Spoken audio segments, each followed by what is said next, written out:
Okay, so this video is the continuation of our previous lecture that I have discussed on how to take input and produce the output using standard library function scanf and printf. And during the discussion, we found that when you take input a character using scanf, and before that we have taken input a float type, it has certain issues that scanf for character is not working. Without taking input, it produces the output, and not only produces the output, and after printing the character as empty, the remaining output shifted to the next line. Okay, so into the if you are not remember what was happening into our last lecture, please just watch once till the end of the video of the our lecture 2, input output part 1. Okay, so now in this lecture, what we're going to do, we're going to handle this issue. How can we rectify the problem? And also we're going to see few other functions which can be also used to take input characters and others. Let's see one by one. So first we need to handle this issue. So before handle this issue, we need to understand why this problem is appeared here. Now try to understand. Scanf is a function, library function, which take input from an input buffer, which have taken input from an input buffer. It means when we enter a value into our console for an average, then in our input buffer, the value that I have entered for an average is saved. And after giving this input, when you press the the enter key also we are considering a character, a skip sequence character. Okay, so an enter key value is also available in the input buffer. Then what will be the problem? Then when the second scanf wants to read a character for CH, that enter value will be occupied to the CH. So before call the second scanf, what we need? We need to flush or clear that input buffer. So C programming language have some library function to clear the input buffer. So for that purpose, means which purpose? To clear the input buffer, we will use a function called flush std in. That means the input buffer will be clean, and when input buffer is empty, then this second scanf will work very well. Then there will be no issue. So this is the mechanism we can follow, and this is the correct mechanism we are following here. Okay, when we use multiple scanner. So save this code and let's compile this code again, and let's see our problem get resolved or not. Now let's look at the output window here. Output window is waiting for the first scanf, expecting a float value. So we have entered a single floating point for the average. Now when I press enter, now see it is also prompt us to take input for the character. But in our previous discussion, we found that once I press the enter key, it immediately displays the values. So now here in this program, we have introduced flush_std_in, which is used to clear the buffer. So our second scanf is also working fine. So if we enter a character here and then press enter, now see printf also working fine, and the output is not shifted to the next line. All three output for three different variables displayed correctly into the console. So this is the few kinds of mechanism we can follow this.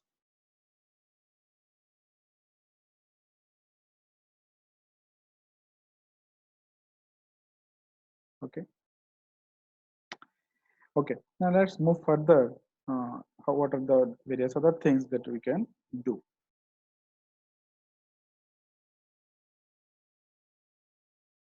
Okay. So to do this, let's declare some variables here.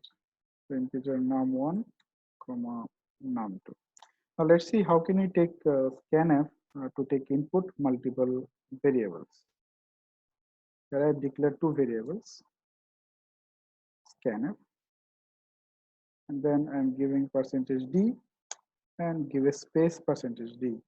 Then you should remember by providing space in between these two, when you give input, your input should be space separated. Okay. And then we need to pass the address of two variables here, num1 and address of num2. Okay. So our input is ready here, and let's print their values. Printf. So here we can print num1 equal to percentage %d. Okay. And then we can give another message, num2 equal to percentage %d, and we can print here num1 comma num2. So one scanf can be used to take multiple types of data. Okay, so let's compile this code and let's check the output here. Now let's look at the output window. It is waiting for the input here. So first I give 2, and in the scanf, if you remember, we have given a space between two formatted specifier percentage %d. So we should give enter the value something like this. This is called space separated input. 2, then space, and then 4.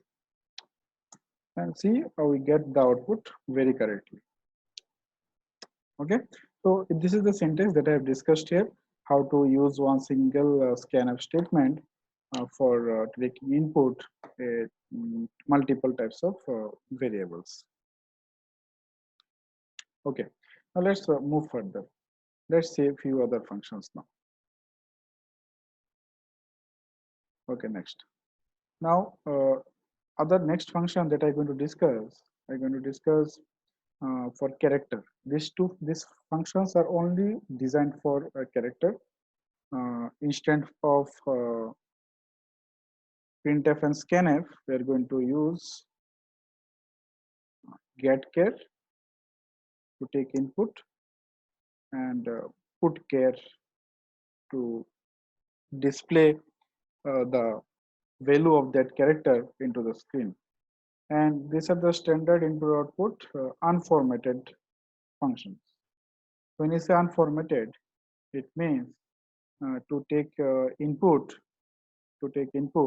no formatted string is or format specifier is required. So these two functions are clearly designed here. These two functions are here clearly designed for char. Okay, totally designed for char data. Okay, so next, suppose let's see this how to take input here. Declare a character here ch, and let's take input ch equal to getChar. This is the syntax. You should remember getChar is a function and return a character that is taking input to the console. And now let's print the value putChar, and inside this we need to pass the character that I have taken the input ch. Now to do this,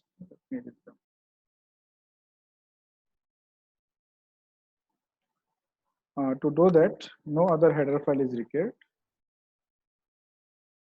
Only std.h is sufficient here. So only one difference we should remember here. Printf scanf required a formatted string format specifier, but putChar and getChar doesn't require them. But this putChar and getChar is only designed for character data. They're not able to take input any other data. And even though we cannot print multiple characters using one putChar, and similarly we cannot take multiple characters as input using one getChar. If you want them multiple characters, then you need to use two getChar two times. Multiple getChar, you need to use it. Okay. So let's save this code and compile this code once, by which you'll get the idea how this code will working here. Okay, now let's see, it is waiting for the input because of the get function. So suppose I am entering s here as input, and let's see it is yes. It's also get printed that value. So this is another way we can take input for character. Okay. So let's see any other functions are available with us or not to take input through the console. Okay. Next the, function that I choose here to for demonstration, we are going to use get s and putS. These two functions are designed for string. The string is a character array. We will discuss array in detail about in some other part of the course. And in this part, we just only discuss how to take input and just display that string into the console. Okay. So these two functions are used for string data type only. Again, no format specifier is required. Okay, one string at a time it can do. So let's do this and check how it is working here. So we are going to use character array. Okay, suppose name of the variable is fname. Okay, fine. And now suppose we want to take input. So for that we need to use getS. No other header file is required. std.h is sufficient. GetS, and you want to take input for fname, and then simply I want to print the message putS fname. Save this code. And now let's compile this code and see the output of this. Okay, now let's see the output window is waiting to give an input a string here. I'm entering a string here, Rahul Kumar, and if I press enter, we found that it also produces the output into the output screen. So there is no issue to take input a string and to display the string using getS and putS unformatted standard input output function, okay, without using any format specifier. So this is the advantage C offers us. We can, whatever the flexibility that we want, we can just consider it. Okay. So these are the few things left with the input and output. Let's see something more with the printf, by which you'll get the more idea about printf. Okay. Suppose we have two things. Let's leave it for the getS.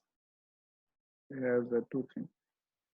One is character name, and we have integer age. So next we see how to print the output into multiple lines. That means we want to print the output, one output value of one variable in one line, and if there is a multiple variable, we need to shift the output into the next line. So what is the mechanism to do this? Okay, so let's use it directly here. I'm not going to use any more here scanf, just initialize it directly. Rahul, okay, fine. And then suppose age is here 56. So we can print something like this: printf name equal to fname. No, what is the format specifier for string? Percentage s, the format specifier. We always need to use with the printf. Okay, fname. Now what I want to display the age into the next line, not in the same line. So for that, we need to use one delimiter character. We called it new line character \n. So whenever your compiler came across with a \n, then immediately after producing the output of this line, compiler will move to the next output, next line of the output window. Let's see how it is working. printf, then I can print age equal to percentage d here, okay, and then the name of the variable. Okay, let's see how this output window displaying here. Now look at the output. Here, Rahul Kumar name is displayed at the first line and the age of that person displayed at the second line. So this kind of mechanisms or facilities available with us when you working with the printer. Although it's required format string one extra with respect to put care and put s, but still has so many other formatting option with us. We can add some message before displaying the values variables values, which is not possible with the previous two function that I have discussed. Okay, I hope you enjoyed this video. uh, I like some subscription from yours. If you like this video, please subscribe this channel and also share among your friends. And please don't forget the bell icon, because whenever I upload a video, you will get notified automatically. Okay. Hopefully you enjoy this video. Thanks.